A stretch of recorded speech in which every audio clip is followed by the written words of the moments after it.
How much money do you need to buy a house and how much cash should you have? In today's video, we're going to be going over the costs of buying a home in Canada, specifically in Alberta, and we're also going to be going over how to increase your credit score and what the perfect credit score is to buy a house. Let's get right into the video.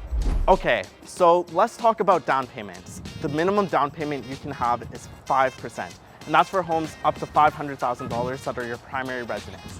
Now, if you're getting a home between $500,000 and $1 million, you need 5% minimum for the first $500,000 and 10% minimum remaining balance of the home.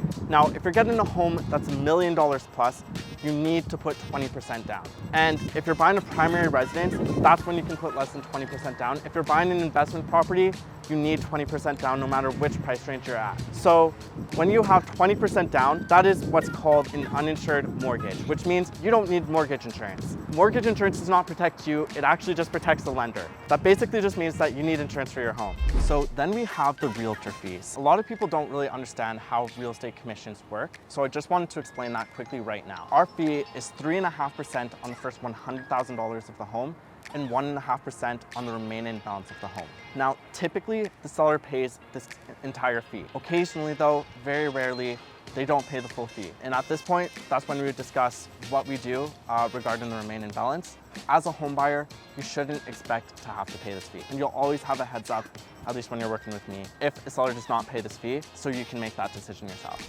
Okay, so now that we've talked about the down payment, let's talk about the closing costs that you'll encounter when buying a home.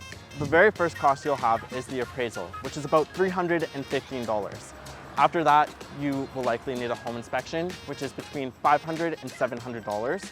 Then you might need the condo document review, which is between $450 to $500. There's the lawyer fees and disbursements, which is between $1,500 to $2,000. And then lastly, you might need title insurance, which is a one-time fee, and that's about $350. So overall, I'd budget about $3,500. And the last thing is, if you want to know what these items are, watch the video here and we'll be going over the entire process of buying a home. Let's continue. Okay, so now let's talk about credit score. So the very first thing is lenders and insurance companies look for a minimum credit score of 600. If you don't have a 600 credit score, you're gonna have to go to a B lender or an alternative lender. What score you really want to have is 680 or higher. If you have 680, you're in a really good position. A misconception a lot of people have is that if you have a credit score above 680 or like the higher credit score, you'll get a better rate. That's actually not true. You won't get a better rate. The only thing it does is really make your application more appealing to the lender. Basically, the best credit score to have is 680 or higher. So how do you increase your credit score? There's 3 tips I got from my business partner and leader, Felix Chan, who's a mortgage professional, which is 1, pay off your credit on time, obviously. Tip number 2 is use your credit card at least once per month because they want to see that you're using credit. And the third tip is only use up to 30% of the credit available to you.